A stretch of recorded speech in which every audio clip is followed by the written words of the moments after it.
su espacio Fútbol Rebelde.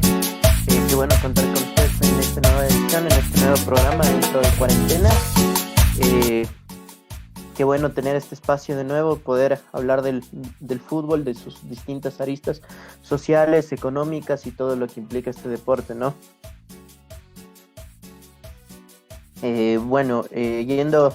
Siguiendo con el programa, en un primer lugar, mandar saludos a quienes nos retransmiten y nos escuchan: a la Juventud Guevarista, a Red Radiofónica Latinoamericana, La Conquista del Pan, La Pelota Rebelde, Grada Roja, Barcelona Sporting Club Antifa, Deportivo Quito Antifa, La Barra del Gallito, Radio Partisana, Indo Rock,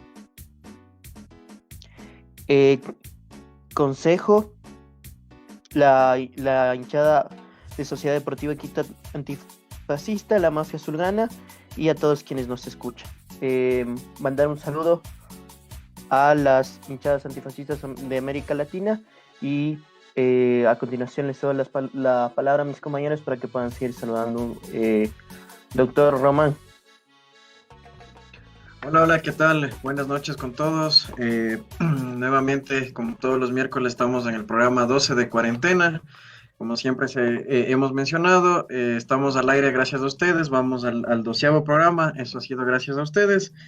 No se olviden de darle like a la página, de compartir y de escucharnos el día de hoy, de comentarnos también en los saludos.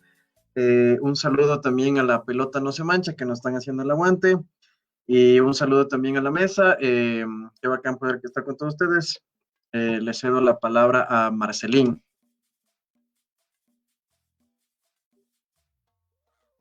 Hola, ¿qué tal? Un saludo a todos y todas. Contento de estar nuevamente aquí, un programa más de Fútbol Rebelde. Hoy tenemos invitados especiales directamente desde México que nos van a estar dando un poco de las problemáticas que están teniendo, un poco contándonos un modelo que se está instaurando en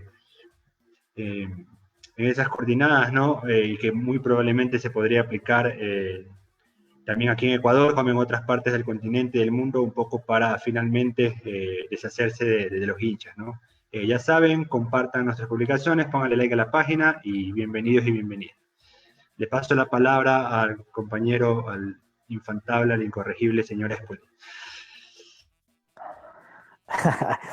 Gracias, Marcelín. Un saludo a todos los compas que siempre están pendientes de Fútbol Rebelde cada miércoles, ¿no? Este programa ya número 12 de cuarentena. El encierro no nos calla y nosotros seguimos criticando al fútbol moderno, ¿no? Y hoy es un tema muy especial. Vamos a tratar sobre, de hecho, lo que ha pasado en América Latina, ¿no? En Ecuador también ha pasado lo que está sucediendo en México, pero no ha tenido tanta relevancia como lo está teniendo, ¿no? El fútbol mexicano y las hinchadas, la identidad que genera el fútbol, ¿no?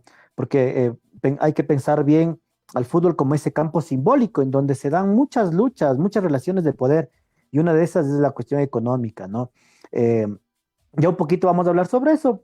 Ha habido equipos que por lo económico han desaparecido y se han cambiado de nombres por las franquicias económicas, ¿no? Por la capitalización del fútbol, ¿no? Y ahí está, nosotros tenemos el ejemplo del Manta, tenemos el ejemplo del Independiente del Valle, que han tenido que cambiar sus nombres para poder capitalizarse, ¿no?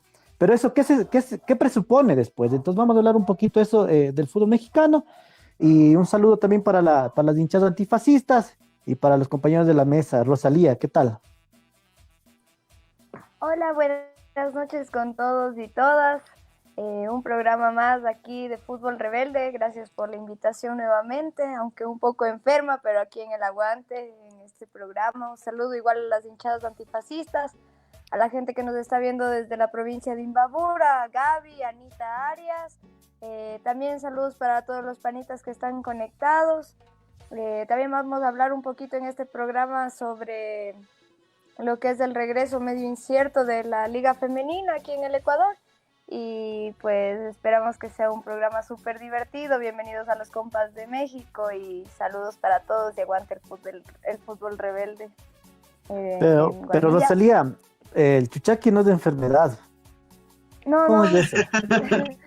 Oye, sí estoy enferma de verdad. Tengo creo que el coronavirus. No, Chuchaki nomás diga Chuchaki No, nomás. sí, no puedo, estoy medicada además. Pronto volveremos a esas canchas también.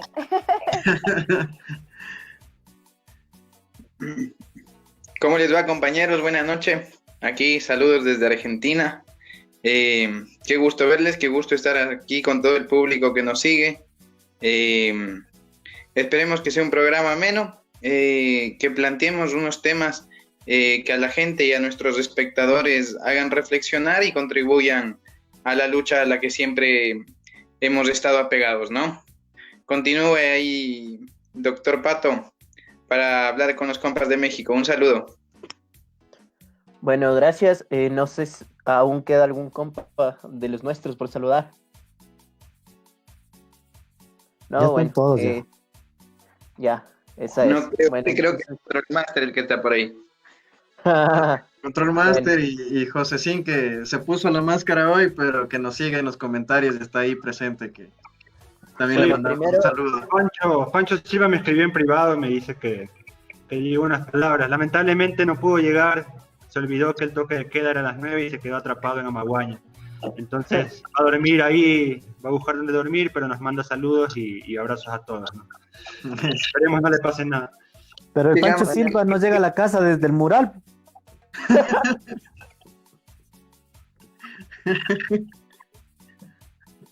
Y bueno, y de Mascarilla Montalvo ya conocemos de Mascarilla Montalvo. Se le va el internet, de ese rato le da ganas de almorzar.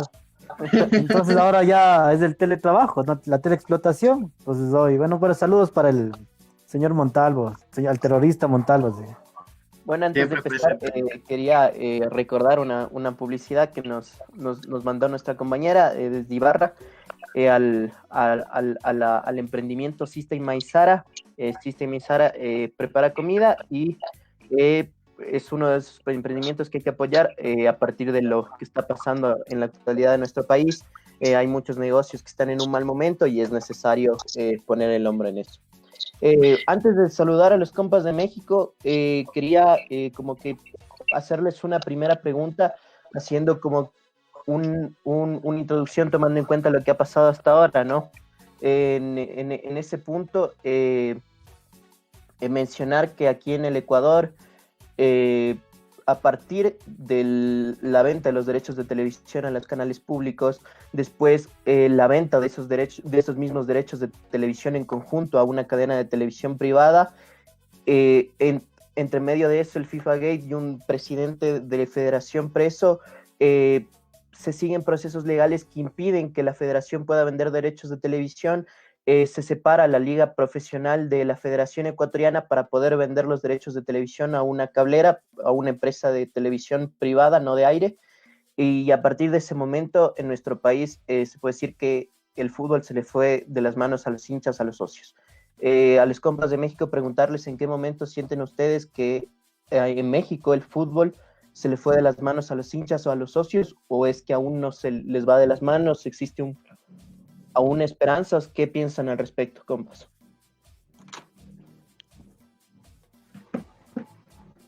¿Qué tal? Buenas noches, un saludo a todos. Acá el Barón Barra Brava, saludando a todos los colegas de Ecuador.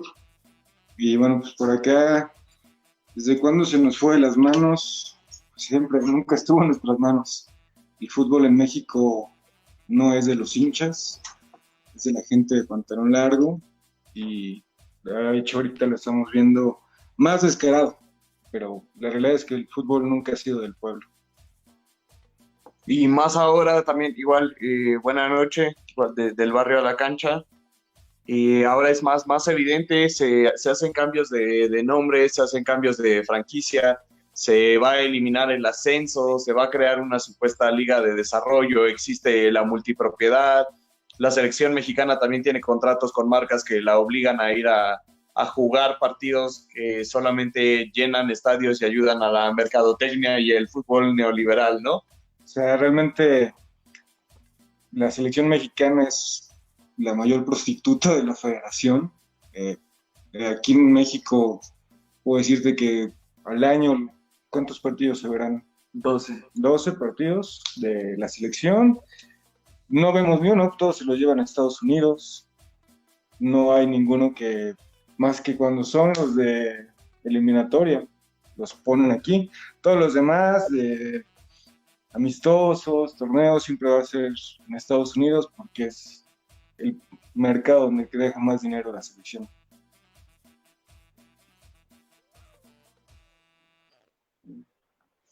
Gracias, compas. Les cedo la palabra en el orden que están. Primero al señor Andrés Román. No sé si tiene alguna pregunta para los compañeros. Sí, bueno, saludándoles también, compas. Qué gusto poder que nos puedan acompañar el día de hoy.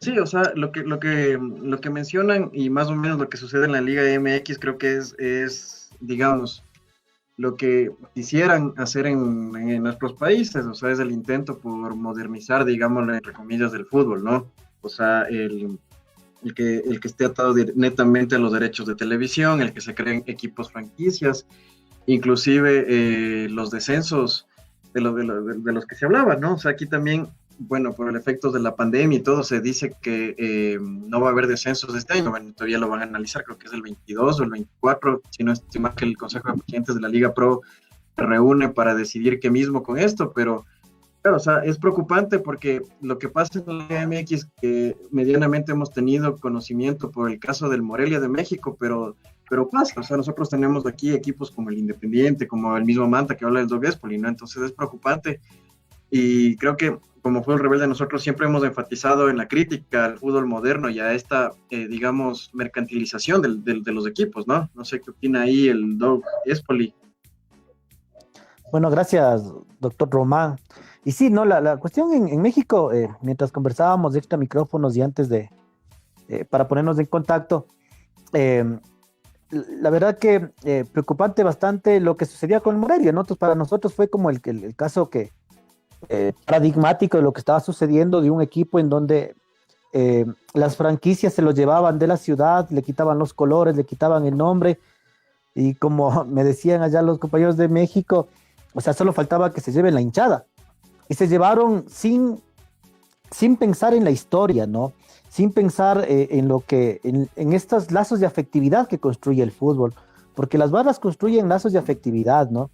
Aquí sí yo quiero ser redundante en algo, ¿no? O sea, no hay que reducir la expresión del fútbol a 11, a 22 jugadores, sino a los lazos de afectividad que crean, ¿no? Esa familiaridad, los códigos que van creando. ¿Cómo ustedes allá en México han ido construyendo las barras sociales, las barras populares, las barras bravas, como se la quiere denominar, cuando saben que puede suceder que se les lleven el equipo? ¿Cómo ustedes lo piensan, lo sienten, ¿no? Sabiendo que en algún momento se puede ir el equipo de esa localidad y saber que el cariño que ustedes van creando y sus hijos van creando no puede dejar de existir. ¿Qué tal? Otra vez, un abrazote, hermano. Bueno, pues aquí realmente estamos preparados siempre, ¿no? Cuando eres hincha de un club y este club tal vez es uno de los 8 menos tradicionales de la liga, sabes que estás a expensas de que de un día al otro tu equipo desaparezca. Y este caso de Morelia solamente es como la punta de un iceberg. Es algo que ya había pasado con un equipo que fue desafiliado en diciembre pasado, que eran los Tiburones Rojos de Veracruz, que incluso por ahí se descubrió que tenían algunos tratos con el gobernador de dicho estado, César Duarte, que, bueno, además un político bastante detestable y corrupto acá en México, conocido por sus actos. Y también así hay sin fin de equipos, el Querétaro, los Jaguares de Chiapas, la Piedad de Michoacán. El triángulo, ¿no? Que sucedió, por decirte, hace 10 años, fue, si no me equivoco. El triángulo entre San Luis, Jaguares y Querétaro. Y al final, uno desciende, se empiezan a hacer las compras de franquicia, todo. Y al final el que se queda sin plaza es San Luis. Hasta que llegó a rescatarlo el Atlético de Madrid, que es el que tiene ahorita la actual inversión en México. Y aún así, por decirte, tiene un choque ahí con la afición, porque Atlético de Madrid pues, llegó con sus colores, azul y... No, llegó con el rojiblanco, el Atlético de Madrid, a romper con la tradición que era azul y dorada del equipo de San Luis, justo también ahí pisoteando la identidad y los colores. Y algo que también pasa y que ni siquiera la prensa visualiza acá en México, es cómo afecta toda esta venta y compra también al fútbol femenil, ¿no? Por ejemplo, esto que pasó con el equipo de Morelia, las jugadoras, tuvimos la oportunidad de acercarnos a algunas de ellas, no fueron avisadas, el primer equipo sí fue avisado de que iban a tener una mudanza a Mazatlán, ellas no, pocas siguieron en el nuevo equipo y así también pasó hace 6 meses que pasó esta desafiliación del equipo de Veracruz que estaba en primera división, dejaron por las decisiones del equipo varonil, dejaron a las mujeres a expensas de estas, las consecuencias que venían conforme a los actos que se habían desarrollado, y lo mismo pasó con otro equipo que se llama Lobos WAP, que es de una universidad pública, que incluso hizo un pago de 120 millones de pesos para que el equipo pudiera permanecer en primera división, y lo terminaron vendiendo a la frontera en Juárez, que es la frontera con Estados Unidos, donde se registra también la ciudad de los feminicidios. Sí, una frontera totalmente del narcotráfico. O sea, hablemos el punto que a veces es difícil tocar aquí. Muchas veces hay que situar, ¿no?, dónde están los equipos y dónde están las plazas de los cárteles, y ahí nos damos cuenta, ¿no?, de qué tanto o qué tan metido puede estar ese negocio también en el fútbol. Incluso lo que pasó van a cumplirse 2 años cuando trajeron a Maradona a Sinaloa, a los Dorados de Sinaloa, un equipo que en ese tiempo jugaba en el equivalente a una segunda división mexicana, donde curiosamente también habían estado jugadores como Pep Guardiola, el Loco Abreu, y bueno, este equipo, sus principales inversionistas son un banco, que es Banorte, que se hace llamar el Banco de México, y la familia Hank Ron, que son los dueños de unos casinos, una casa de apuestas muy popular acá en México, que se llaman Caliente, y bueno, por ahí también están estas cuestiones de por qué lo llevan, cómo lo llevan, con el dinero de dónde, por qué llevan también al Diego, al principal estado productor en todo el mundo de drogas, ¿no? Incluso ahí hubo bastante, y la prensa creyó que iba a ser como muy divertido hacer alusión a estos chistes incluso, ¿no?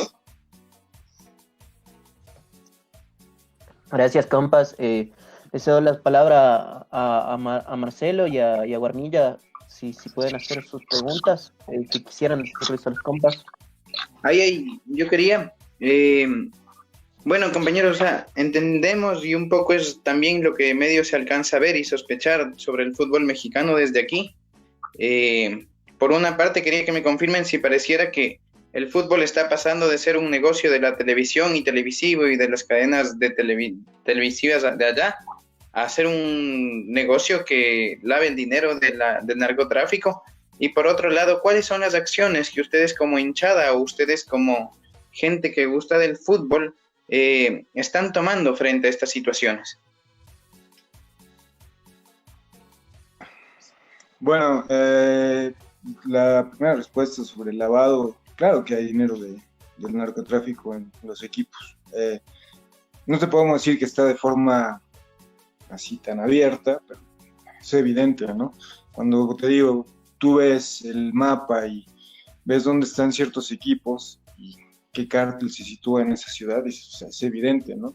Como en los equipos inclusive llegan jugadores o figuras, como se acaba de tocar el tema de Maradona, porque pues hoy es evidente quién los está llevando. Te das cuenta, equipos como el Lobos WAP, que venía de la universidad pública de la ciudad, pues no tuvo gran auge, no tuvo grandes figuras, jugaba con la banca de Tigres. Entonces ahí te das cuenta que son equipos que sí están siendo rezagados por este fútbol moderno y porque ellos realmente son de la vieja escuela, la vieja tradición, pero son equipos que están al borde de desaparecer ya. Y bueno, también recordar una cosa, un dato curioso, es que en México las barras no fueron un proceso, su primer creación no fue completamente espontánea.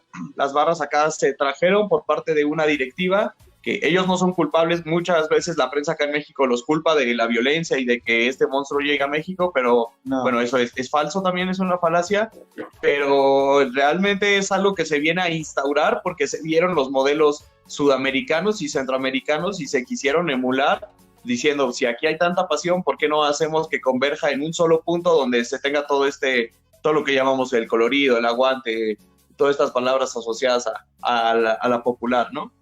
Ahora, nosotros como Barra Brava, pues es difícil, ¿no? Realmente a veces está situado en un punto medio, porque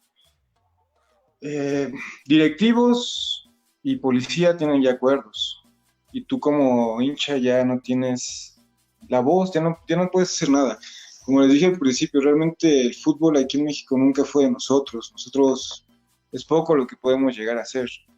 Si hablas de un equipo con una hinchada grande, no sé, vamos a poner ejemplo Pumas, le pasara una situación de estas, obviamente la capital de la ciudad va a arder, porque es uno de los equipos con más tradición, que su gente es fiel, es muy apasionada. Pero si tú hablas de otros equipos, caso Veracruz, o el mismo Puebla, aunque tiene muchos años, los van a quitar de un día a otro. Y la gente y las barras y todos no hacemos nada. Y ese es un gran problema que tenemos aquí en México, la falta de unión como hinchas y esa empatía que debemos de tener al sentimiento de, ay, lo que les pasó a los de Morelia, deberíamos quejarnos todos y no burlarnos. Y es lo que hacemos en México. Nos burlamos de lo que le pasó a Morelia en lugar de decir, yo aunque sea hincha de Monterrey, por ejemplo, yo la neta les doy mi apoyo. Y no pasa eso aquí en México. Aquí en México queremos sobresalir cada barra por nuestro lado. Les dejamos la palabra. No sé, Rosalía, si tienes alguna pregunta, una intervención y aparte los saludos que existen. Sí, bueno, yo quería mandar los saludos a las personas que nos estaban viendo. Javier Andrés Ayala dice, las barras mexicanas también cantan como argentinos. Álvaro Cabrera también nos dice, ¿aún existe el Deportivo Quito? Pregunta seria y que responde el Control Master. Está más vivo que nunca. Eso. Esa es. Vamos a regresar antes a verle al Quito en primera que a la normalidad con de los semáforos. Exactamente. También hay un saludo para la voz del migrante y para todos los que nos están escuchando. Yo quería hacerles una pregunta así cortita y era, ¿cómo están ustedes organizados actualmente? ¿Qué significa ser parte de su colectivo? ¿Ustedes están organizados como un colectivo? ¿O cómo se están organizando en este tiempo de pandemia?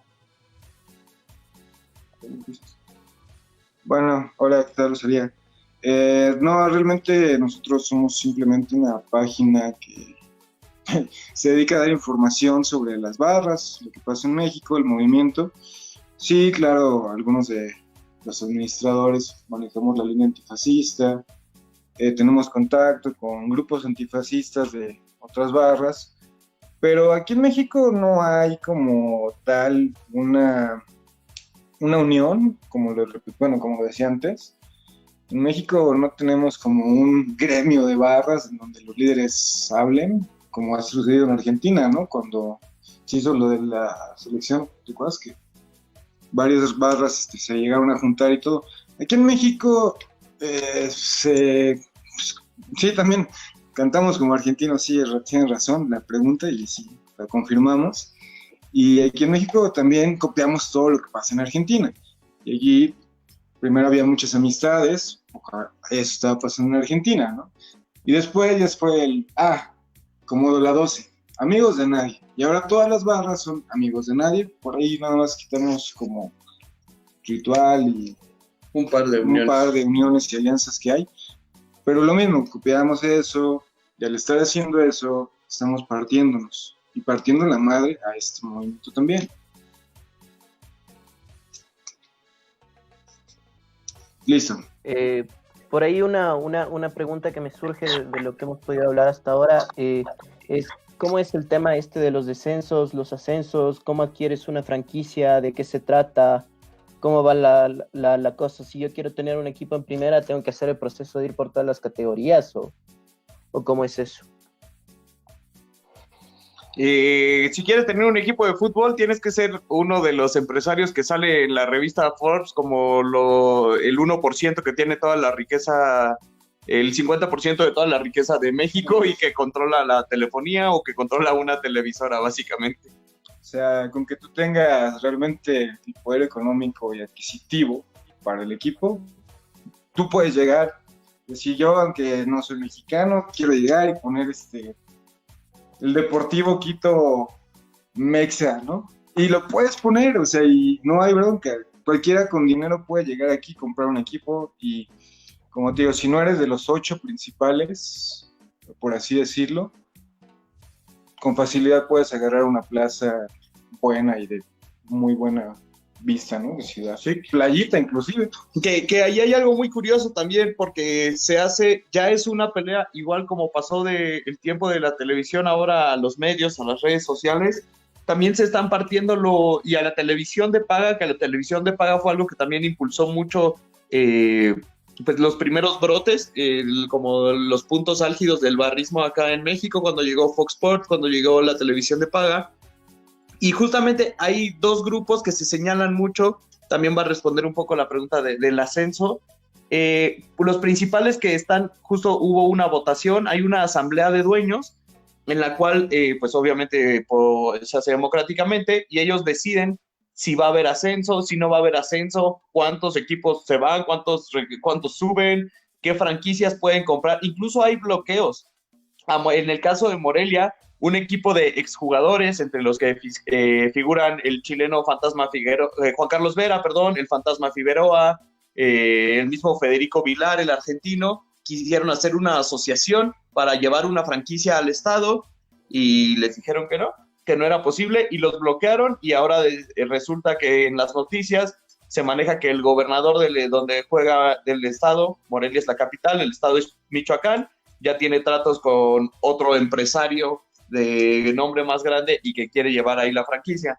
Entonces aquí está partido un poco entre los de tele de paga, que son los que quieren asegurar que sus equipos estén ahí, que sus equipos no desciendan, que sus equipos sigan comercializando y sigan generando ingresos, y los que ya incluso se han salido de ese modelo, porque hasta hace pocos años, tal vez 7, 8, solamente se transmitían por 2 cadenas, que son Televisa y TV Azteca, y que también durante mucho tiempo fueron protagonistas de la multipropiedad, teniendo cada cadena 3, 4 equipos, ¿no? Que se repartían entre la familia y nepotismo entre los directivos. Y bueno, y los que se salieron, los que ya están en televisoras independientes o que incluso se transmiten por internet o están en televisión de paga, son los que sí están más a favor de un desarrollo, porque sí es más un conjunto, a pesar de que es fútbol moderno, tratan de no pegarle tanto, ¿no?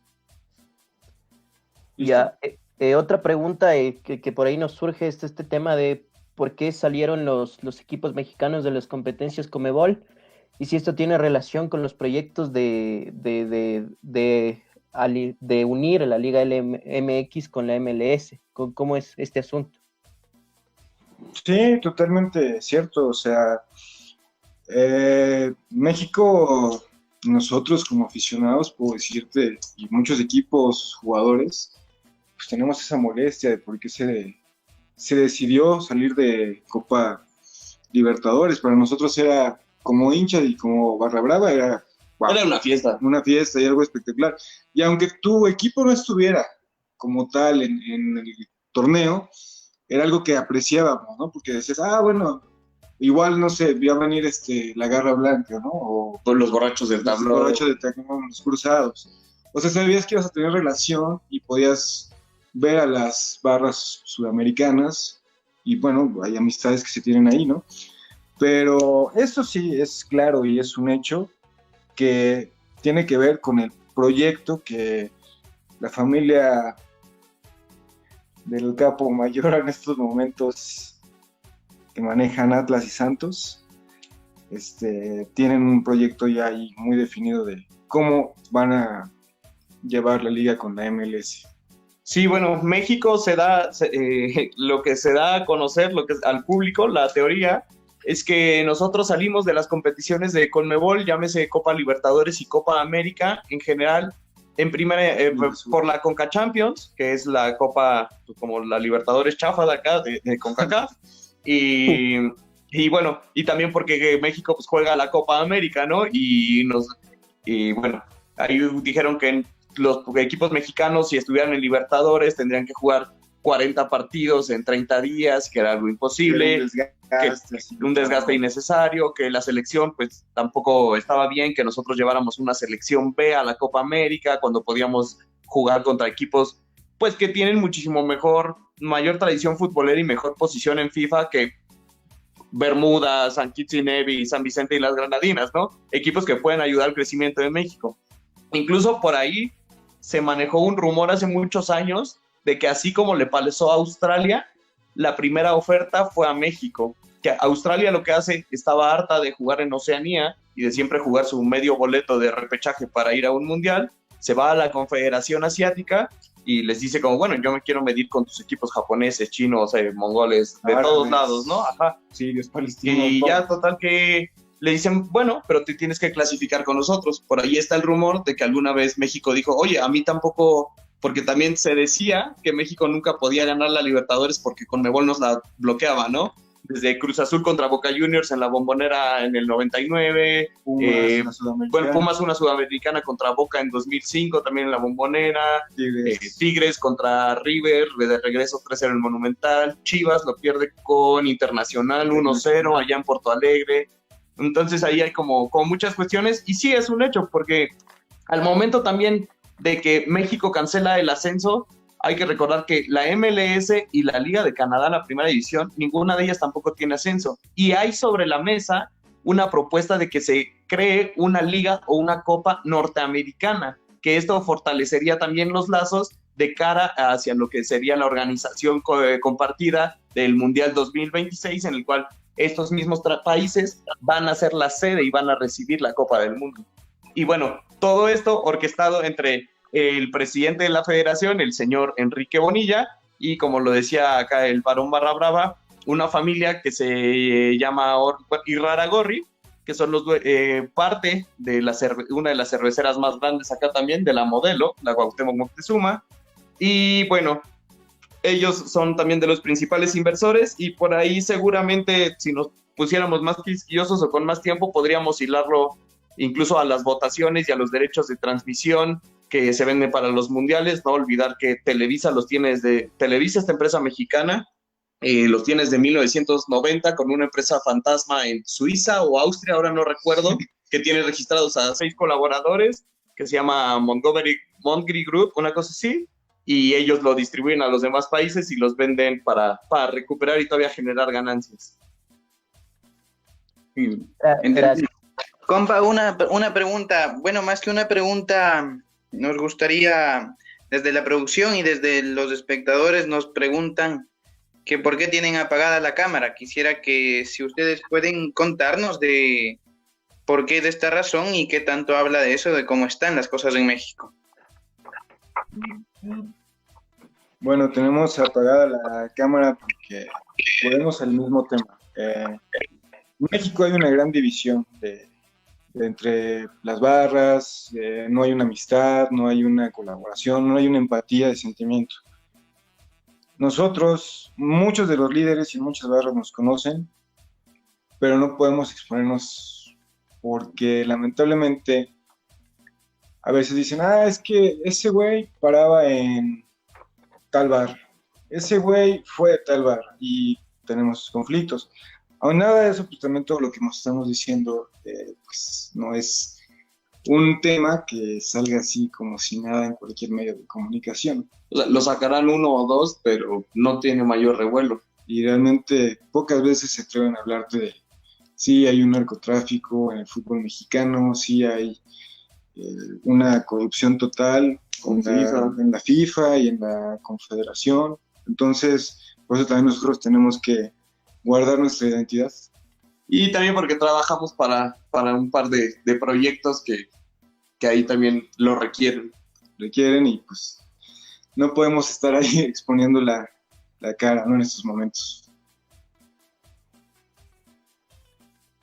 Claro que sí, o sea, entendemos, compas, el sentido, o sea, es bastante porque, claro, la violencia en México es bastante fuerte. Nosotros conocemos cuál es la problemática alrededor del narcotráfico y la violencia que se vive ahí.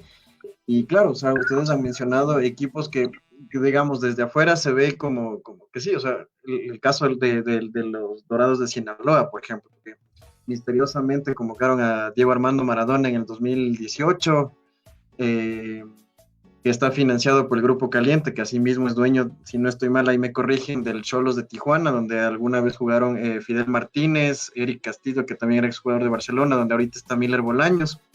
Y el claro, Team Angulo. Y recién nomás el Team Angulo, que ya vuelve al fútbol, y fue técnico Gustavo Quinteros también, ex técnico de la selección, el elegido. Entonces, sí, o sea, la problemática del narcotráfico es bastante grave. Algo que han tratado bastante y que más bien quisiera ahí puntualizar un poco es la presencia de grupos empresariales tras los equipos.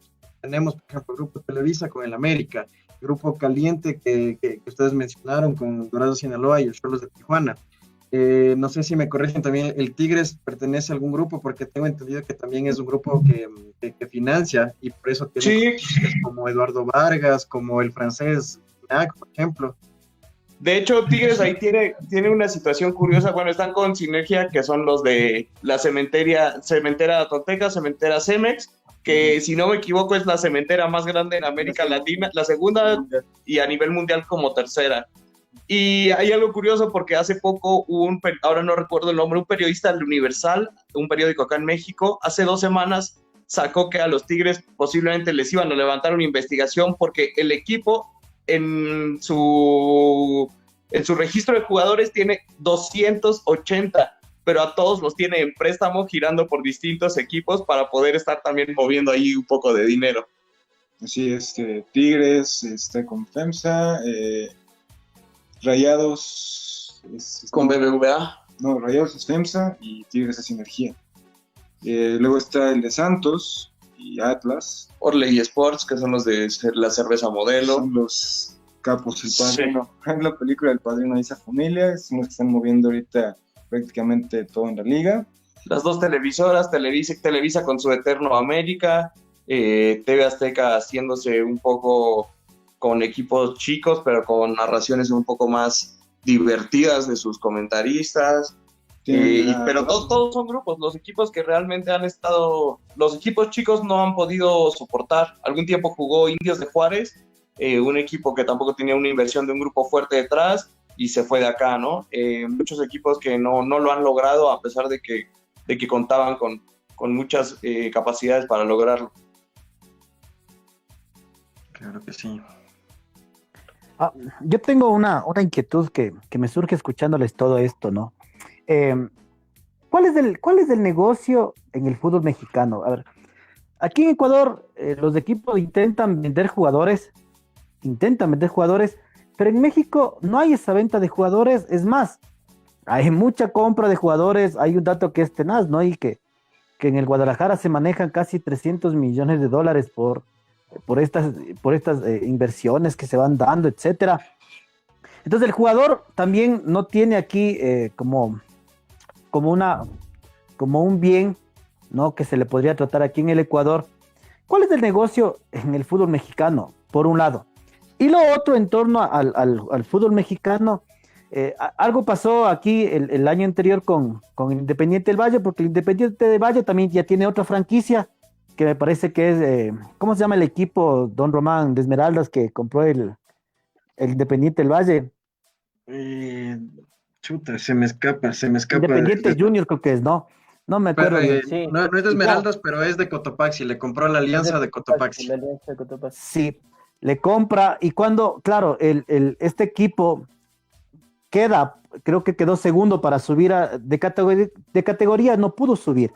En el caso del fútbol mexicano, hay muchos equipos que son franquicias de otros equipos, como por ejemplo el Pachuca, que tiene 3 equipos. Cuando compiten, ¿qué sucede con estos equipos? Según lo que ustedes cuentan, hay muchas franquicias, entonces los fútbols de ascensos no tendrían sentido. ¿Y cómo es esa idea del campeonato, vicecampeonato, ascensos, descensos, cuéntenos un poquito sobre esa dinámica en el fútbol mexicano.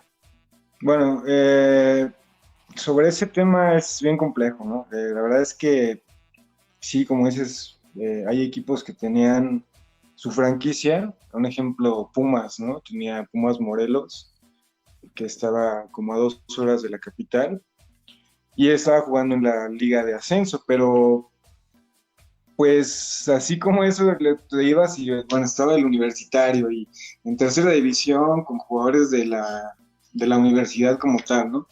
Entonces, sí, es bien chistoso porque hay equipos que inclusive no descienden porque compran la franquicia inmediatamente. Vamos a suponer que ganó, no sé,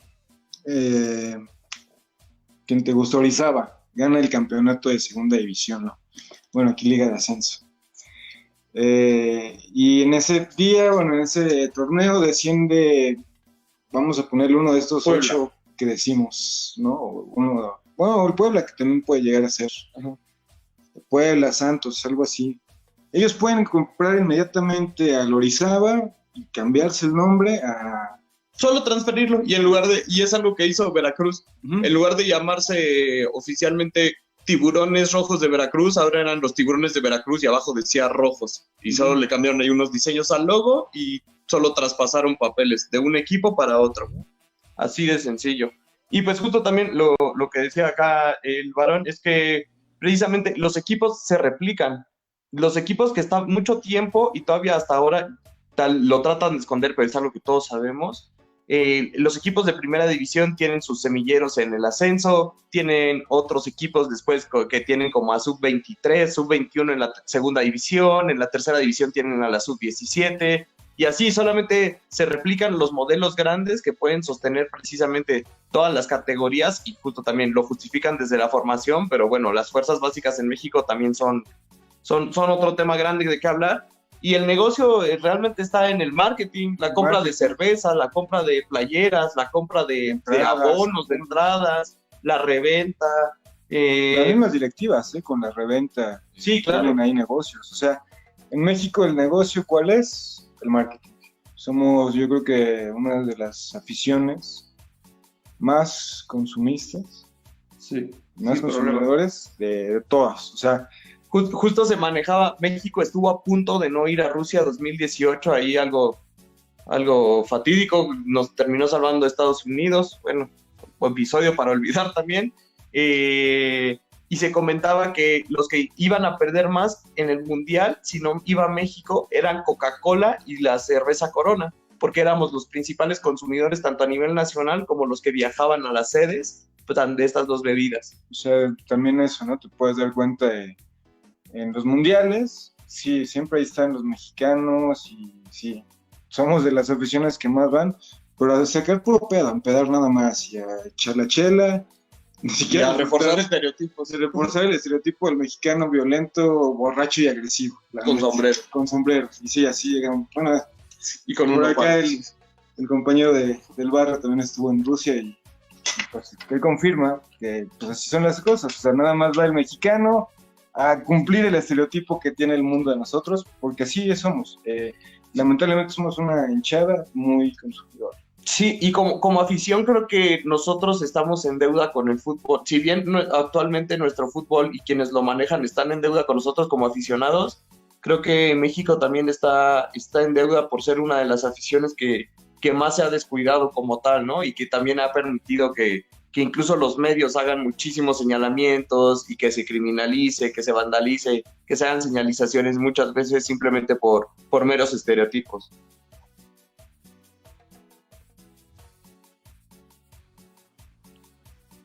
Bueno, chicos, aquí tenemos algunos saludos. Esteban Solano nos dice cómo es la sociedad anónima en los equipos de México. Perdón si es que ya se leyó eso, antes se me fue todo. Álvaro Cabrera dice qué bacán que eran las Libertadores cuando participaban equipos mexicanos. José Montalvo dice cuáles son los retos que las barras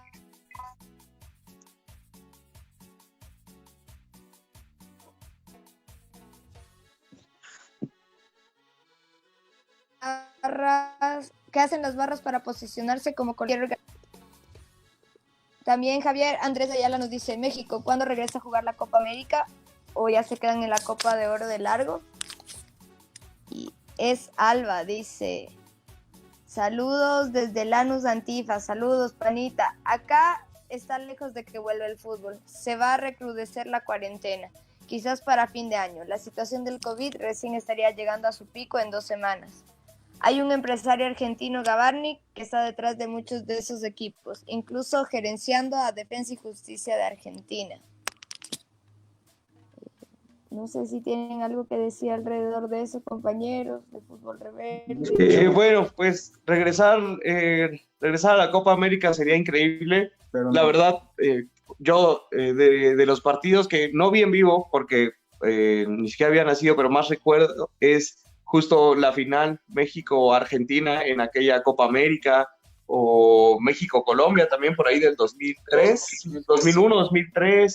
Pues, buenas actuaciones de México, y pues bueno, ni qué decir, la Libertadores era, yo creo que era lo mejor que nos pudo pasar futbolísticamente en los últimos 20, 30 años. Gracias a esa Libertadores, a la primera también empieza todo el movimiento barra brava en México.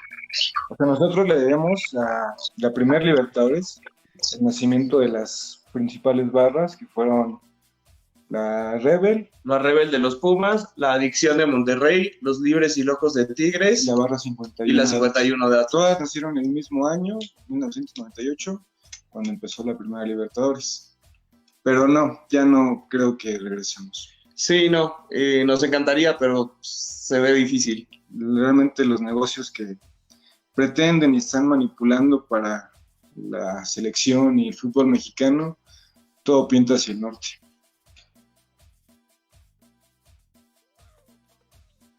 Gracias, compas. Ahí comentarles primero qué nos pueden decir de este empresario Bragarnik, del cual sí he escuchado muchos talleres de Córdoba, Pachuca, algo he escuchado del señor. Y para terminar con este bloque, su intervención, un saludo de despedida a la gente acá en Ecuador y en América Latina con respecto a lo que está pasando. Pues justo los grupos en México a veces son tan fuertes que incluso se expanden. Lo que nos estás comentando de Gavarnik seguramente está muy enlazado con Andrés Fassi, que fue el vicepresidente deportivo que justo lleva las barras a Pachuca. La primera barra, la Ultra Tusa, en 1996, después de una visita a Costa Rica y cuando vea la Ultra Morada del Saprissa, que además nos confirmaron hace rato en la tarde que la Ultra Morada ya desapareció. Pero bueno, todo esto está ligado a Jesús Martínez, que Jesús Martínez es propietario de, como Pachuca. Bien ustedes mencionaban hace rato, de Pachuca. Su hijo es propietario de León y su esposa es propietaria de un equipo que se llama Zacatecas en segunda división. Pero se han expandido tanto que incluso justo están con Talleres de Córdoba y, si no me equivoco, también con el Emelec, no, con el Everton, perdón, el Everton en Chile. Ahí también tienen varias inversiones. Ahí tienen también en España. El empresario Carlos Slim, el de Teléfonos de México. No, Grupo Pachuca en España. Bueno, Pachuca también tiene uno. Real Sociedad, con un equipo. Real Oviedo, una cosa así. Oviedo. En Oviedo tenía ya negocios. Y es algo que también ya había pasado antes. Incluso Saprissa, hubo un tiempo cuando estaba vivo el empresario Jorge Vergara, dueño de Chivas y de la empresa Herbalife acá en México. Él tuvo a las Chivas USA y también un tiempo compró a Saprissa y estaba patrocinado por Bimbo, esta panadería mexicana en la que también tiene inversiones, y hasta estaba la idea de que se volvieran las Chivas Costa Rica, una cosa así de locos, como una réplica de lo que hace Red Bull, ¿no? Por ejemplo, en Europa. Por último, compas, un saludo final acá en Latinoamérica. ¿Qué nos quieren decir? ¿Qué nos quieren contar a toda la gente que nos está escuchando? Bueno, pues un agradecimiento por el espacio que nos brindaron en su programa. ¿Qué les podemos decir a toda la hinchada, Antifa y que sigue la página?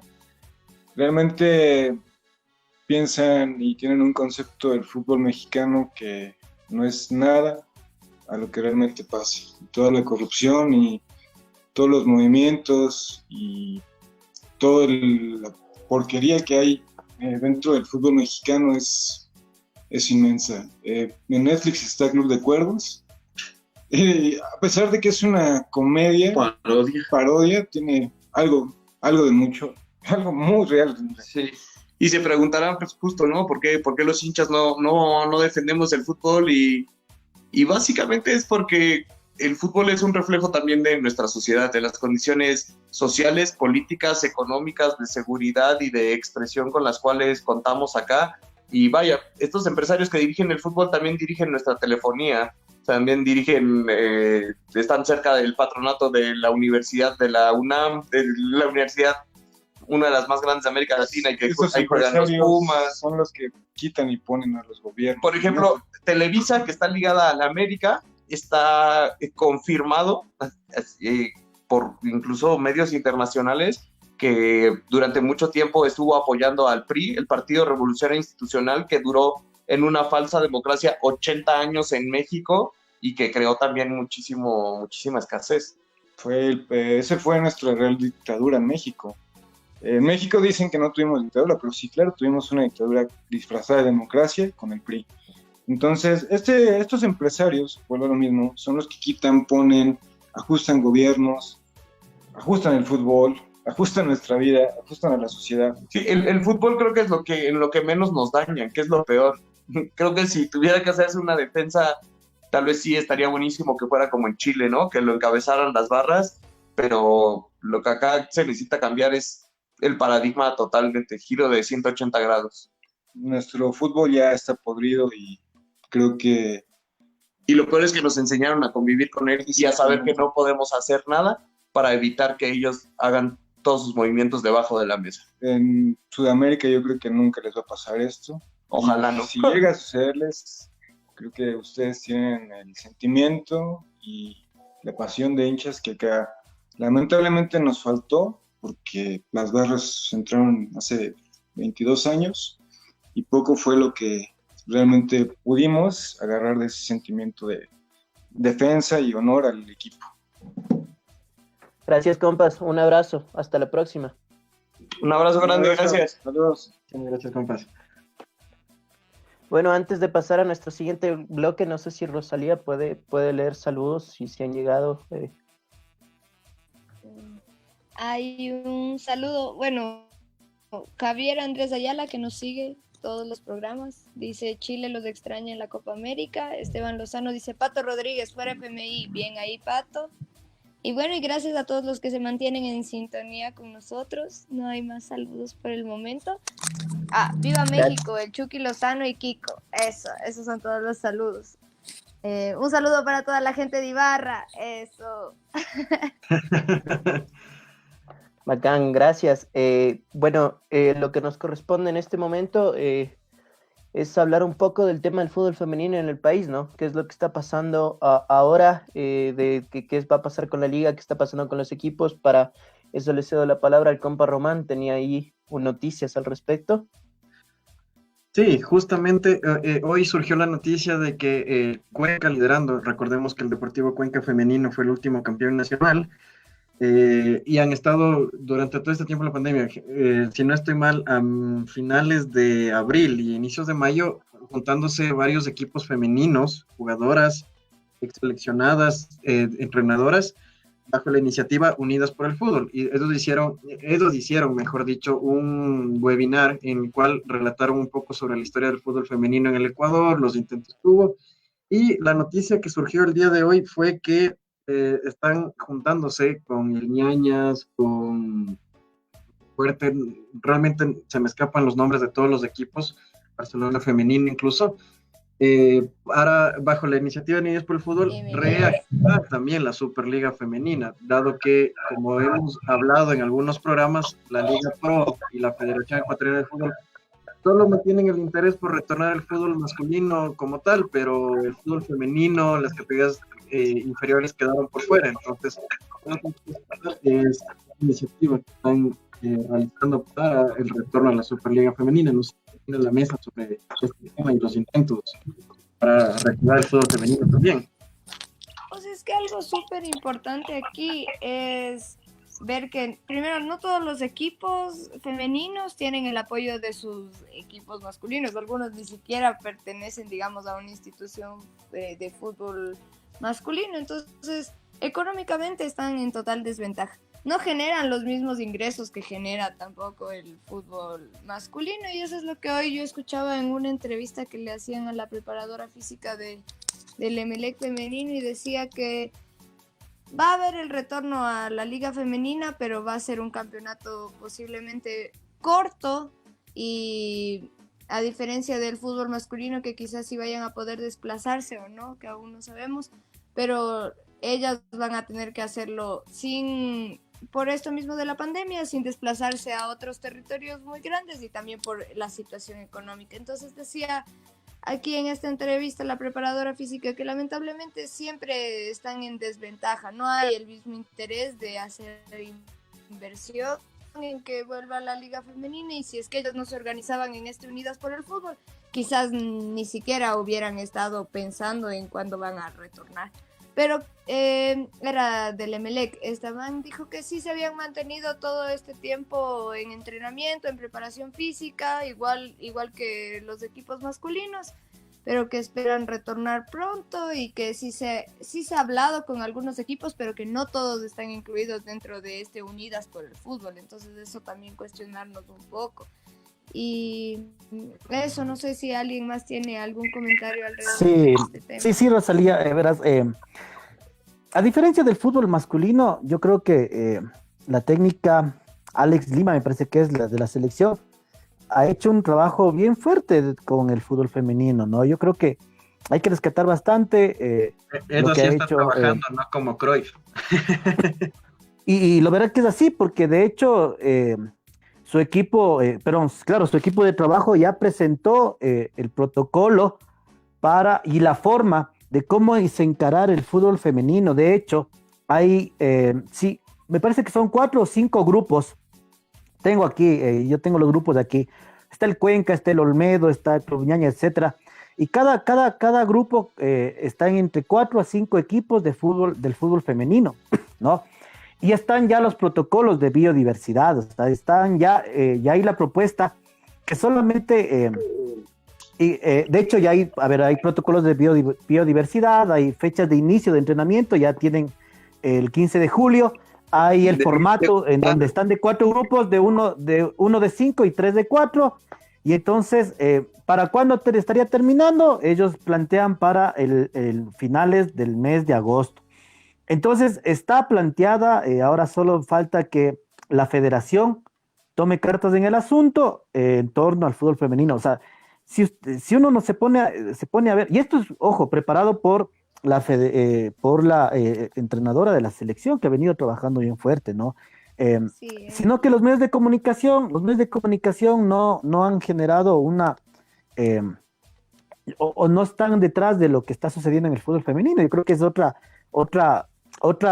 este tipo de violencias simbólicas que también los medios de comunicación no comienzan a ver qué está pasando detrás de esto, ¿no? Y lo otro, algo que decía, no sé, no es como para dejarles en el tapete.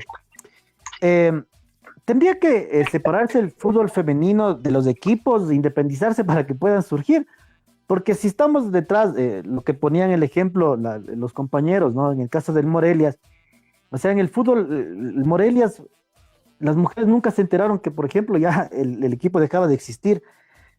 Tendría que separarse, no sé, unirse. No sé qué opina Gabriel. ¿Qué opina usted sobre este caso? Porque es bien complejo que el fútbol femenino siga detrás del fútbol masculino cuando las decisiones tienen que tomar independientes, ¿no? Bueno, creo que es circunstancial también este hecho de que los equipos femeninos estén inscritas, estén dentro de la inscripción de los clubes masculinos. Creo que es un intento de la FIFA para intentar potenciar de alguna manera el fútbol femenino, y si bien, como ha sido el caso ecuatoriano, con Ñañas, con las Dragonas y otros equipos, incluso la Universidad de San Francisco me parece que también tenía un buen equipo de fútbol femenino, tuvieron que hacer pactos con los equipos de primera división y los clubes ya formados para poder entrar dentro de esta categorización de la FIFA. Creo que hay que considerar eso y a partir de eso ver qué se puede hacer. Y yo creo que quizás el debate más que nada pase por el hecho de que, como estábamos comentando, en la cuestión de Unidas por el Fútbol, también están intentando hacer un campeonato regional, que no sea nacional, como es el caso del fútbol masculino, sino regional. No sé, ¿qué opinarían ustedes de eso? ¿Cómo se viviría el fútbol de manera regional? Y si eso ayudaría de alguna manera a potenciar por ahora el fútbol femenino, en este caso de lo difícil que está los viajes y el movimiento con lo de la pandemia. ¿Qué opina Rosalía?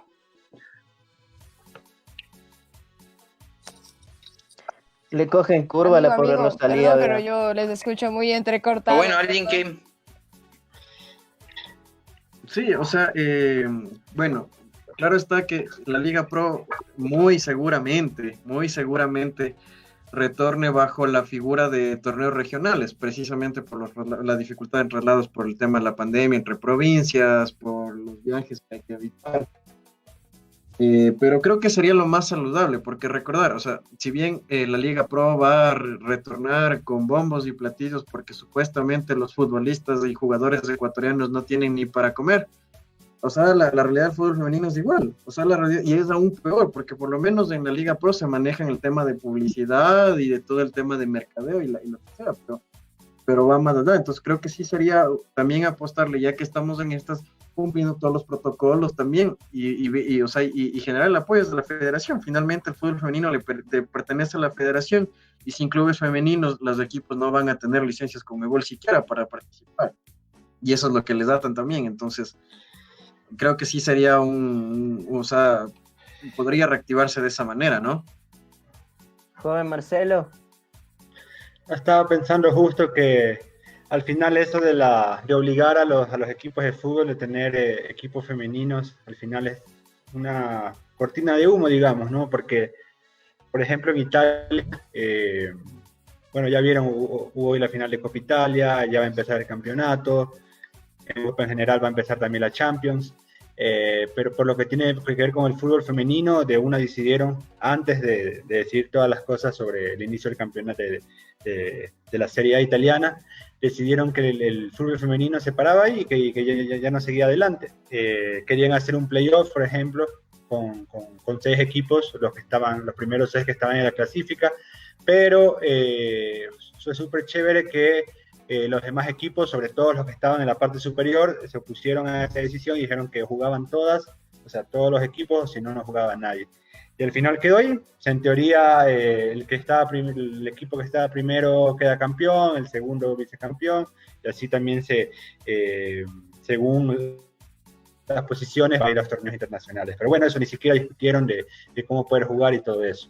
Entonces, yo creo que sí sería bueno, visto también la importancia, o sea, cómo ha crecido, y eso no se puede negar en los últimos años, el fútbol femenino, no solo en imaginario, sino también en calidad, digamos, que sería una buena idea el hecho de separar, ¿no?, las federaciones, y separar también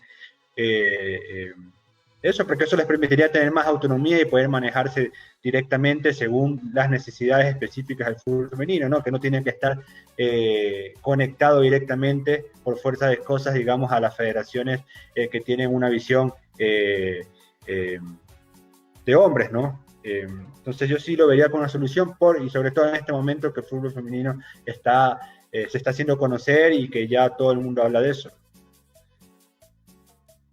Bueno, tienen mucha razón en lo que dicen, ¿no? Es como que al fin y al cabo era como que no se podía esperar a la buena voluntad de los clubes, era necesario como que establecer normas que les obliguen a crear divisiones de fútbol femenino, pero también era necesario establecer las normas que permitan controlar que de poco y progresivamente se vaya profesionalizando la actividad y que no hayan este tipo de cuestiones que es dejar abandonadas a las mujeres que practican la actividad en sí, ¿no? Hace poco leía en noticias que una jugadora tuvo las lesiones que tiene un jugador en toda su carrera, ella tuvo en una temporada.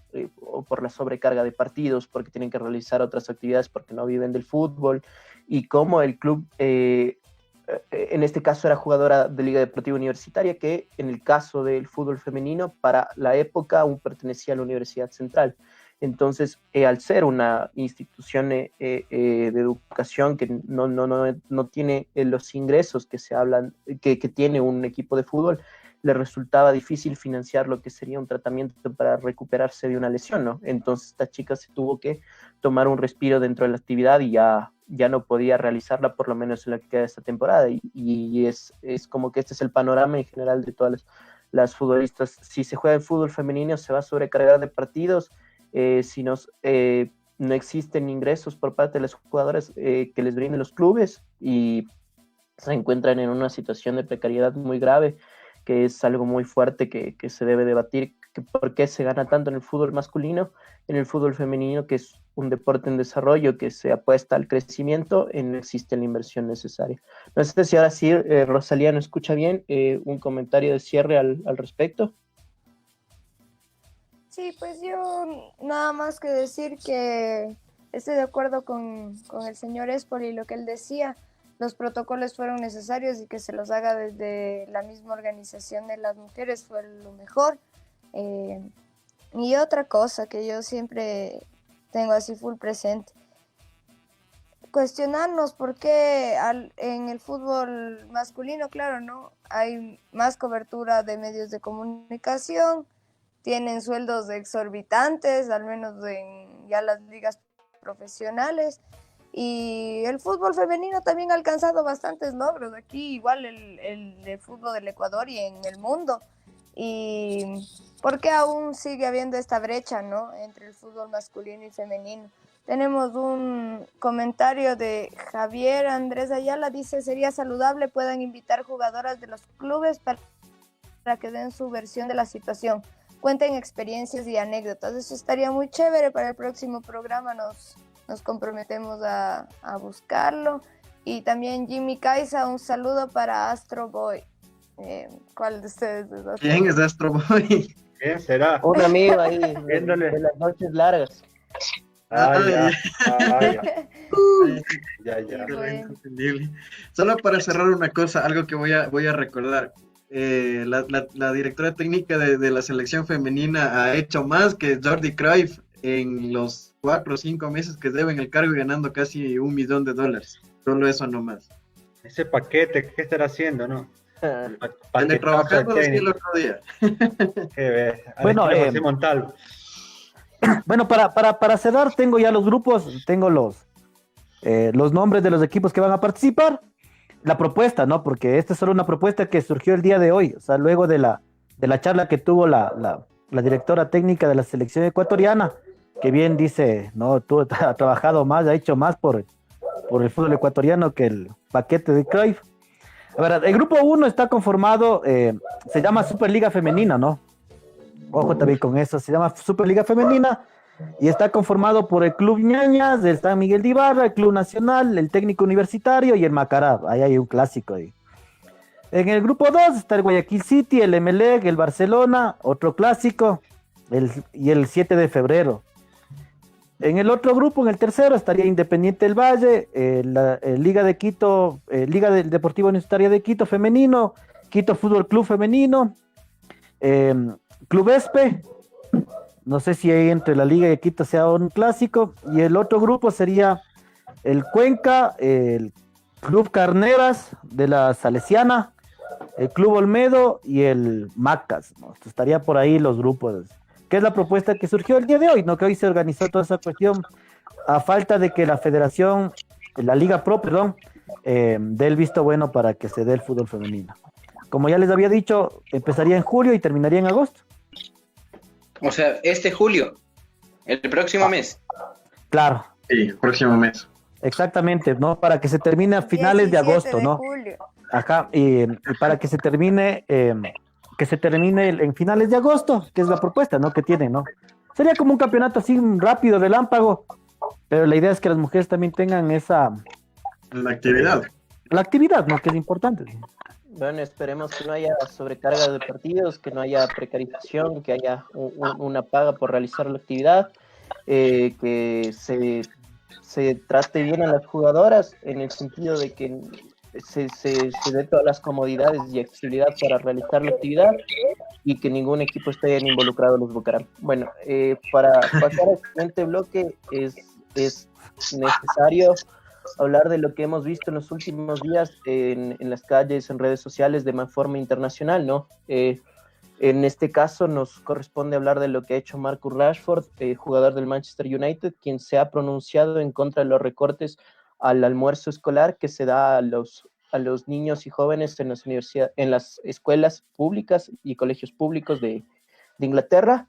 Y a todo esto podemos sumar todos los pronunciamientos que han existido por parte de deportistas, presencia en marchas, manifestaciones y demás, por el tema de la brutalidad policial y la discriminación que existe alrededor del mundo y sobre todo en los Estados Unidos por parte de la policía y de los supremacistas blancos, ¿no? Hemos visto pronunciamientos desde figuras muy importantes del deporte como LeBron James, que viene a ser como el Messi del baloncesto, muy clara, compartiendo fragmentos de discursos de Martin Luther King o de Malcolm X a favor de la lucha de los derechos civiles de las personas afroamericanas, deportistas de la NBA saliendo en las marchas con mensajes claros y contundentes.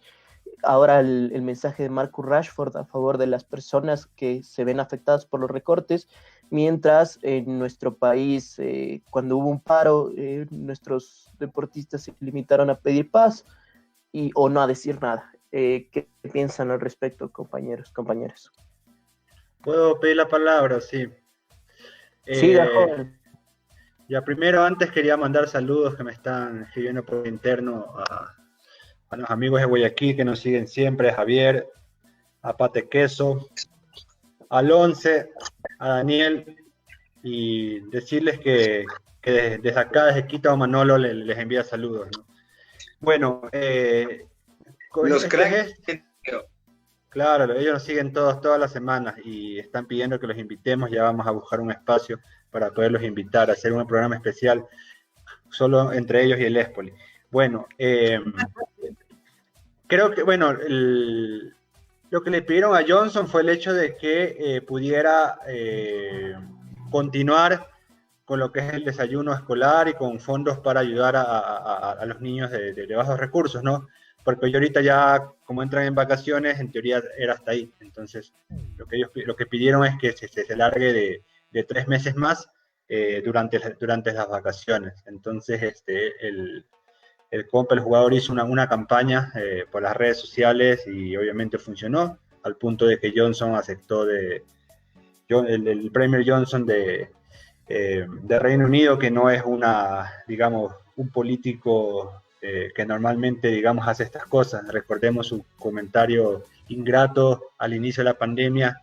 Quería que todos se contaminen con coronavirus y no meter en cuarentena a nadie, ¿no? Ya después, con la situación que se empezó a agravar, obviamente fue obligado prácticamente por la gente a aplicar medidas de seguridad como la cuarentena para proteger a la población de Reino Unido, ¿no? Entonces, digamos que esta también nos hace ver un poco cómo desde el fútbol, usando también posiciones privilegiadas como la de los jugadores, se puede llegar también a obtener cosas que pueden ayudar también a la población, ¿no?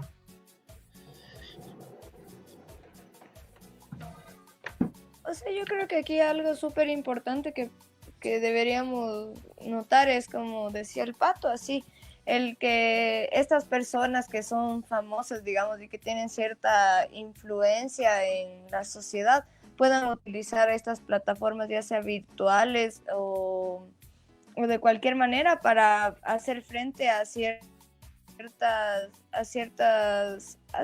problemas que pasan en la sociedad. Y esto que estaba pasando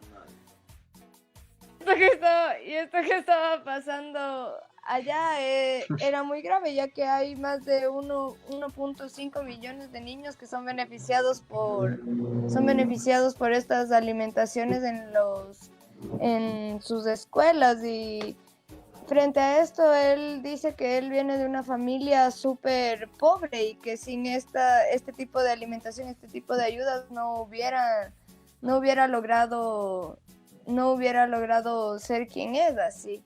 Y frente a la decisión de su madre, y además que en medio de toda una oleada de racismo, son las familias de migrantes y de afros los que más sufren pobreza en este país, y ahorita con todos los desempleos que se vienen a causa de la pandemia, y con toda la situación en la que muchas personas se están quedando en calle, porque además les están botando de las casas a los que no tienen para ya pagar.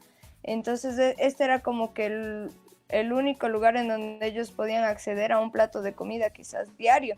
Y frente a la inversión que están haciendo para, digamos, la reactivación económica, toda la plata que les dan a los bancos, no era nada lo que se hacía en la inversión para darles comida a niños. Más o menos yo estaba haciendo el análisis y no era ni $80 mensuales, digamos, por cada 2 niños lo que se daba en esto. Era 1.3 millones, algo así, de dólares que se invertía en esto. Pero igual es full preocupante lo que está pasando, pero es igual chévere, como decían, ver que en otros países por lo menos sí estas personas hacen frente y utilizan estas plataformas para pronunciarse. Aquí en el Ecuador lo que pasa es que los mismos que podrían hacer algo para hacer frente a las injusticias son los que se están robando, los que están poniendo los sobreprecios, casito de la familia Bucaram, por ejemplo. No, y en el caso de los futbolistas también, o sea, tenemos Marquitos Caicedo que el otro día decía que los futbolistas ecuatorianos no son oficinistas, que hay que respetar su trabajo y que por eso tienen ciertos privilegios, o lo que dijo Noboa también, que les gustaba ir a la selección y que esté Luis Chiriboga porque se sentían cómodos, porque les hacían sentir bien, o sabemos lo necesario que es tener conciencia ya en el caso de futbolistas, ¿no? O sea, saber, como el caso de Rashford, que se pronunció sobre algo que era importante porque él lo vivió. En cambio, que los periodistas ecuatorianos están hablando más del último cóndor y de los privilegios que perdieron con su partida. Qué diferentes somos. Ahí lo complejo sería pensar de qué manera, no sé, desde las hinchadas se puede trabajar en intentar mostrar desde las gradas, cuando nos dejen volver, que los jugadores también vienen desde abajo. ¿Qué es lo que pasa con los jugadores? ¿O por qué creen ustedes que se olvidan de dónde vienen y se quedan en una posición cómoda desde la cual hablan lo que dicen? Creo que ahí lo que no, creo que la última muestra importante de protesta por parte de un futbolista ecuatoriano con respecto a determinada zona de la que puede provenir siendo consecuente con su lugar de origen, fue del arquero de Nacional, no recuerdo bien el nombre, si me pueden ayudar, que pedía agua para Esmeraldas, haciendo referencia a la falta de agua potable que sigue teniendo esa zona del país hasta ahora, ¿no? Johan Padilla, el arquero nacional, justamente, bueno, que ahora es TikToker famoso, pero que en el 2017, o sea, se pronunció al respecto de la situación que vive Esmeraldas, ¿no? En cuanto a la falta de agua. Entonces, este tipo de cosas es lo que se necesita, que haya más conciencia en los futbolistas, ¿no? Claro, por ejemplo, en Italia también Rino Gattuso, que acaba de ganar la Copa Italia contra la Juventus en penales 4-2. No sé si vieron el partido, también fue interesante porque mientras lo pasaban, prácticamente están poniendo público de mentira para hacer ver que el estadio, o sea, para darle más color supuestamente, ¿no? Sí, pero sí. Bueno, él hace un mes y medio, 2 meses, obviamente como todos los equipos de fútbol, bueno, el Nápoles no es un equipo que tiene pocos recursos, pero también en un modo u otro tuvo que,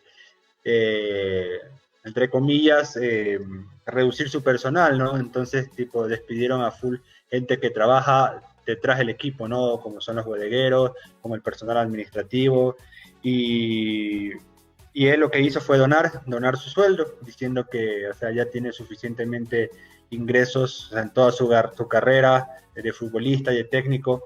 Él siempre ha tenido su sueldo garantizado y lo que hizo fue donar su sueldo para que pudieran mantener todavía a estas personas dentro de la institución, ¿no?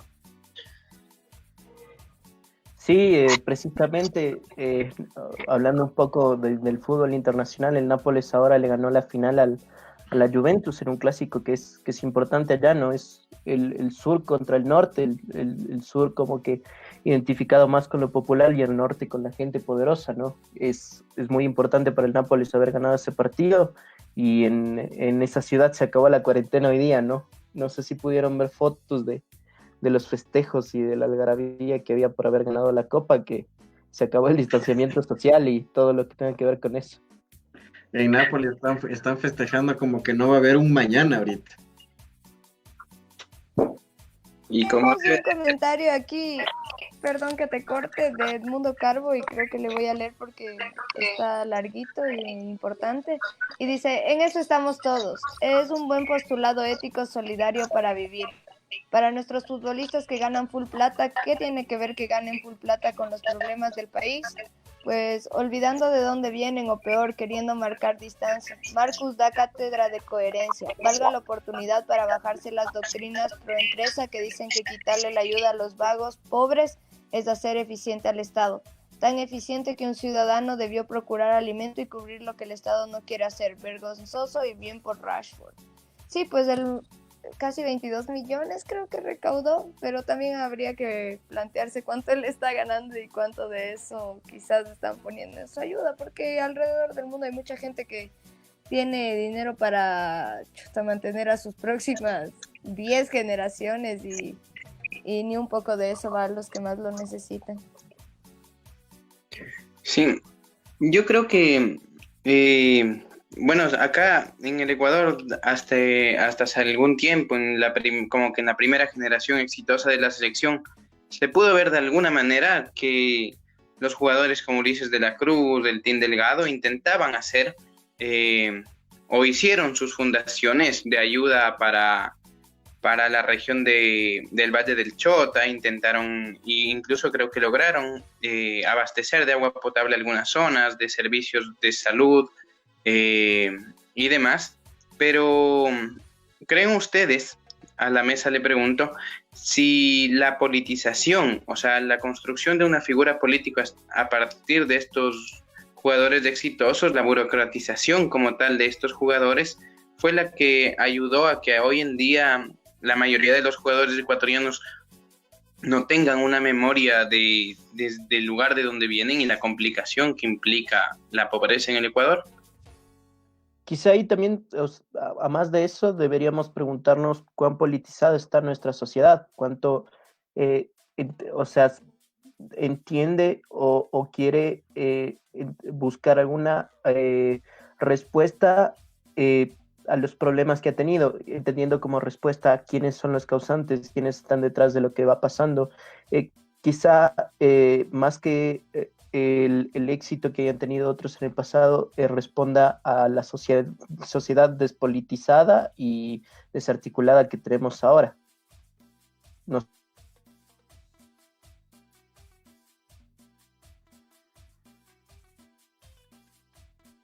¿Qué opina, señor Marcelo? Bueno, yo no creo que debería existir una conexión, o sea, todos esos jugadores famosos, toda esa gente famosa, entre comillas, que adquiere fama o porque es futbolista o porque son personajes de la televisión, obviamente son personajes populares, ¿no? Y obviamente vienen usados por partidos políticos para tratar de agarrar votos, ¿no? Que obviamente eso les sirve bastante. Entonces, casi siempre cuando hemos visto futbolistas o personajes de este tipo, nunca hemos visto programas interesantes más allá de la publicidad del nombre y de la cara por sus éxitos en la televisión, por sus éxitos deportivos. O sea, lo que yo sí pienso es que no pensar a la política solo como acceder a estos puestos políticos, ¿no?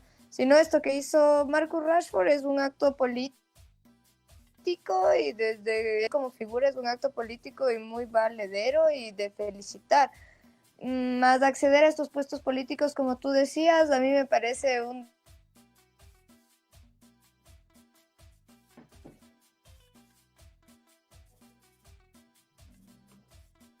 Creo que hay alguna Sí, falla técnica por hay ahí. alguna falla con Rosalía. Usted continúe, don Román. Sabrán disculpar, son cosas que pasan cuando estamos en vivo. Y bueno, para complementar y un poco también para cerrar la excelente pregunta, creo que es fundamental politizar sí los espacios. Por eso también creo que como Fútbol Rebelde nosotros hemos tratado de politizar el fútbol como tal, o apostamos hacia eso. Porque sí, o sea, vemos que a lo máximo, ya, para situar un poco, contextualizar aquí en la pandemia, lo máximo que se llegó de que un futbolista critique el accionar de un político fue Cristian Noboa ebrio en vivo diciendo o sea, que los políticos valen verga. Perdón la expresión, pero es así. Entonces, eso creo que es lo único, pero es necesario politizar. O sea, el caso de Padilla, por ejemplo, el reclamar por la falta de agua, o cosas mucho más sensatas, pero creo que también ahí concuerdo con el Pato, esta situación de que buscan despolitizar a la sociedad como tal, o sea, y no sé, o sea, este tema de ensuciar a la política como tal, y que no se involucre fútbol y política, y que no tiene nada que ver, y que los programas también, los medios de comunicación llevan a eso, ¿no? Y que eso se ve no solo en el fútbol, sino se ve también en la sociedad. O sea, es como una estupidización, perdón la expresión, pero es así. Que no te hace ser, o te trata de negar el ser político que eres tú. Entonces eso también creo que pasa en los futbolistas. Digo, o sea, se debería apostar para esto, para no tener como única expresión a Noboa ebrio puteando a los políticos de este país, sino como ya a futbolistas como tal, pronunciándose sobre temas reales, teniendo en cuenta la grave situación y la grave crisis en la que se encuentra el país. Así es, compas, es importante este tema, ¿no? El tema de los futbolistas son despolitizados porque la sociedad está despolitizada. ¿Qué implicaciones significa tener en política? ¿Qué se le ha dicho a la gente para que no se meta en política? ¿Y qué es lo que se origina desde el sistema, ¿no? Para que la gente no se involucre. Y lo importante que es para el sistema que la gente no se involucre. Después de esto, creo que para terminar con nuestro programa, hablar de en general qué está pasando en el país, qué está pasando en el mundo. Siguen los despidos, no se revierten los temas de recortes, bachillerato internacional, las universidades, los servidores públicos cada vez más ahogados también. En el marco de esto, he podido observar que para el 24 de junio a las 10 de la mañana, desde la Universidad Central, desde la Plaza Indoamérica, se está convocando nuevas movilizaciones, ¿no? El no detener el tema de la efervescencia social que se ha conseguido a partir de las medidas antipopulares planteadas por el actual gobierno precarizador y criminal de Lenín Moreno, ¿no? Se convoca un plantón el 24 de junio a las 10 de la mañana para seguir en estas reivindicaciones muy correctas y muy justas que se necesitan en estos momentos, que los encierros no nos callen. Exacto, y un poco es interesante ver la situación, sobre todo cómo se va desarrollando y cómo se ha venido desarrollando en estos últimos 3 meses, ¿no? Ahorita se amplió de nuevo el estado de excepción por otros 2 meses, supuestamente para proteger a la gente del coronavirus, cuando en realidad el ejemplo de Quito, ¿no? Que a pesar de todos los datos que venían, de datos científicos que venían de los médicos y de la gente de la ciencia, del hecho que no había que abrir aún, se hubiera podido tranquilamente esperar unas 2 semanitas más. Obviamente comprendo la situación económica que no es la misma para todas, ya la gente estaba saliendo, pero ahorita están evaluando qué hacer, ¿no? Y fue por presiones de la Cámara de Comercio, de Comercio de Quito. Entonces, en realidad no es que nos están protegiendo contra el coronavirus, sino que se quieren blindar. Ya hemos visto, por ejemplo, el centro histórico de la ciudad, que parece un campo de guerra. Ahí los que se lamentan siempre de las paredes rayadas, por ejemplo, no dicen nada del patrimonio histórico y cómo se ve feísimo eso. Pero bueno, creo que ahorita también hay que entender que las personas están saliendo a trabajar, a tratar desesperadamente de poder pagar sus deudas, de poder salvar sus negocios, de poder buscar trabajo, los que han sido despedidos, los que ya no tenían trabajo antes. Entonces la gente está concentrada en eso, por eso es que también se ve un poco una impotencia colectiva para poder reaccionar respecto a todo lo que ha sucedido. O sea, empezamos con las muertes de lo que sucedió en Guayaquil, ahorita el Partido Social Cristiano tratando de limpiarse, de lavarse las manos, diciendo que son un ejemplo, como si, o sea, en un mes ya la gente ya se olvidó de toda la desgracia que hubo. La diferencia entre Guayaquil y Quito, ejemplo, es que es verdad que aquí los casos están aumentando de manera exponencial, pero no se va a llegar nunca a ver 700 muertos diarios y personas tiradas en las calles como sucedió en Guayaquil. Y esto obviamente no es culpa de los guayaquileños, sino es culpa de la pésima gestión de más de 25 años del Partido Social Cristiano. Asimismo, todo este show mediático respecto a los casos de corrupción. Apaga el micrófono, compañero, no se escucha nada. Todo este show mediático respecto a los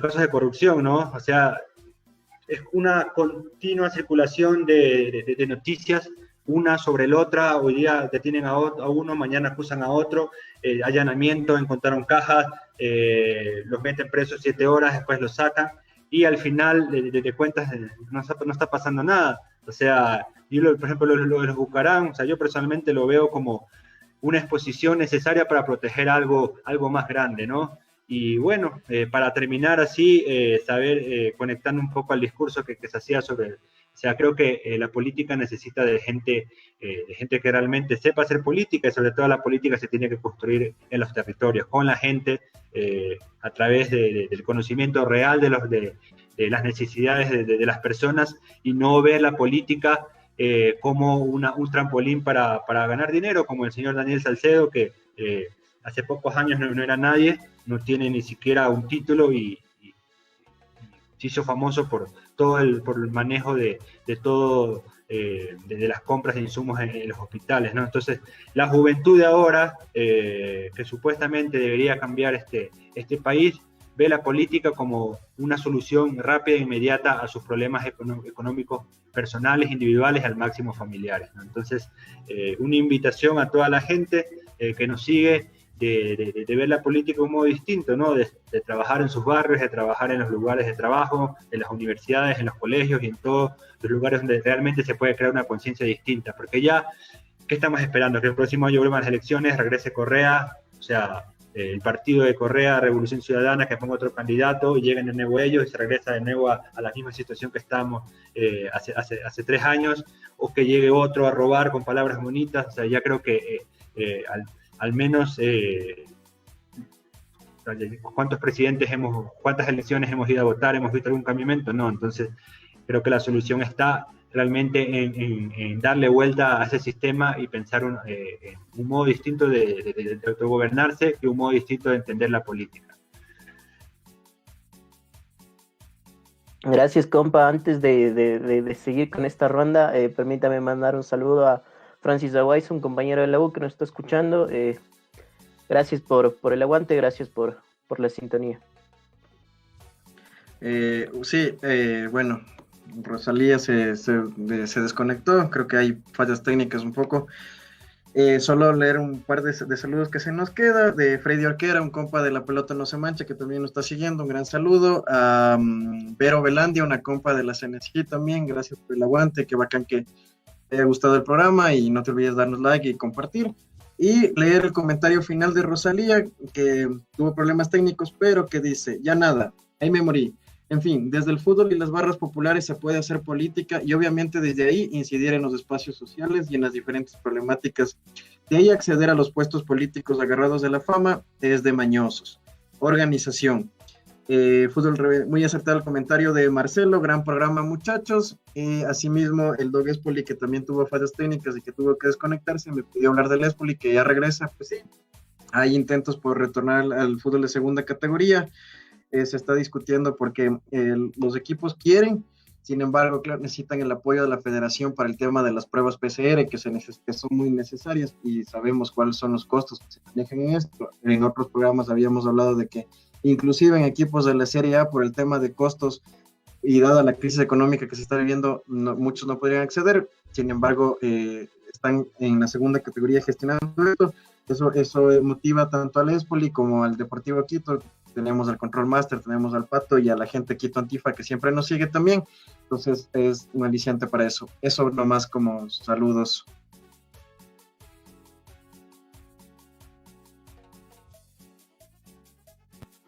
Ya para irnos despidiendo, me despido primero. Gracias a todos y a todas los que nos siguieron.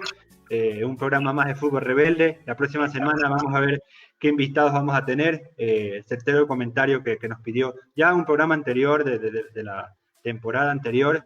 Estuvimos con algunas compañeras, hubo una seleccionada de la selección de fútbol femenino histórica que nos acompañó, nos explicó un poco cómo funcionaba el fútbol femenino. Sería bueno poder gestionar eso y poder tener unas invitadas de lujo para que también ellas mismas hablen y nos cuenten un poco cómo está funcionando y que obviamente la gente que no conoce este tema del fútbol femenino lo pueda conocer directamente de las personas.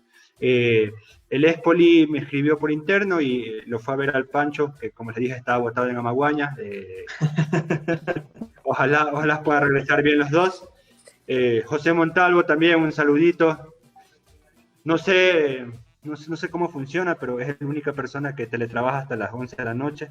Pero bueno, un saludo ahí, un abrazo. Espero que no te sigan explotando. Y a Rosalía, a Gabriel, a Pato, a Andrés, un abrazo. Y bueno, el último saludo al Control Master, que hoy día estaba enojado. No sé por qué estaba enojado. Espero que mañana pueda tener un día mejor, ¿no? Un abrazo, cuídense. Seguimos con la despedida, me despido yo. Soy la Rosalía, ahí Ele. espero haberles acompañado esta noche. Perdón Apareció. por los problemas técnicos, que vaina, pero la próxima ya mejoramos nuestra señal del internet aquí desde Ibarra, desde los extramuros, desde el norte del país. Un saludo para todos los que estuvieron en sintonía, gracias por estar atentos al Fútbol Rebelde. El próximo programa será un mejor programa, como cada semana les traemos lo mejor de nosotros. Y es un gusto compartir con ustedes, compañeros, son unos bacanes y saben mucho y me encanta aprender con ustedes, eso creo que es enriquecedor estas noches de miércoles para todos. Y eso, un saludo a mi ñaño que creo que estaba viendo por ahí el programa. Te quiero, ñañito, eres un bacán. Y eso, un aguante al Fútbol Rebelde, saludos, compañeritos. Bueno, muchachos, yo también me despido. Ha sido un gusto, como siempre, compartir la mesa y el programa con ustedes y nuestros espectadores. Reiterar a los saludos a los compas que no nos pudieron acompañar hoy, al compa José Montaladalvo, a Pancho Silva, a Julito, y si se me olvida más, hay alguien que disculpe, y obviamente las disculpas a Control Master por la desorganización que tuvimos hoy y las fallas técnicas que fuimos teniendo. Esperemos que esto no suceda. Como siempre, nosotros, como dijo Rosalía, hacemos el mejor de nuestro esfuerzo para nuestros espectadores y que esta semana igual sea una semana nuevamente de lucha, de estar pendiente de qué es lo que está pasando con nuestras sociedades. Como cierre les cuento que aquí el campeonato ya se acabó. No hubo ni campeón, no hubo ni descendidos y van a quedarse sin entrenar hasta que todas las zonas regresen a una especie, como se llamaría, de semáforo verde, que aquí le llaman la fase 4 o 5 de la cuarentena. Eso, compañeros, siempre un gusto, saludo fraterno y arriba en la lucha. Bueno, compas, asimismo me sumo a los saludos, un saludo para los compas que no estuvieron el día de hoy, para el Pancho, para el Dog Espoli que se tuvo que desconectar por fallas técnicas, para José Montalvo también, para el doctor Julito Troya también, que ya va ausentando sus 2 programas, ya le esperamos para el siguiente. Un saludo a los compas que nos han seguido también, me sumo a Esteban Solano, un panita de allí y un compa también de la pelota no se mancha, el Chendo, un abrazo grande, ñaño, gracias por seguirnos, a Gaby también que nos está siguiendo desde Ibarra, que no se pudo conectar el día de hoy. Un abrazo fraterno al Control Master, si bien no se cabree, Mateín, no se cabree, damos lo mejor de nosotros, pero siempre agradecerle al Mateo porque siempre nos da el aguante y nos permite estar frente a ustedes, es el elemento fundamental para el programa. Y recordarles que sigan dándole like, que nos sigan comentando, compartiendo la página, porque si vamos ya al programa número 13 de la cuarentena, ha sido por y para ustedes. No se olviden de eso, a seguir resistiendo y esperemos que vengan días mejores. Me sumo también a las palabras y al comentario de coyuntura del Marcelo, muy acertado también. Esperemos que ya se visibilicen mejores días para nuestra gente, porque estamos hartos de tanto show de corrupción. Eso nomás, y un abrazo fraterno y nos estaremos viendo. Bueno, compas, gracias por estar acá. Gracias también a los compas que no pudieron estar, pero que estuvieron pendientes del programa. Saludos fraternos a todas, a todos. Saludos a las personas que nos han sintonizado desde otras partes del continente de Latinoamérica, la gente de acá de Ecuador.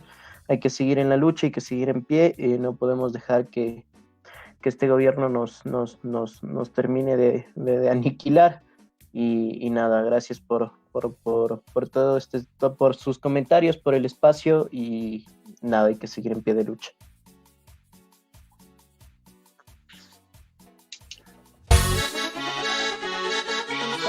Saludos. El Maracaná, años y el único equipo que dio la vuelta de Libertadores.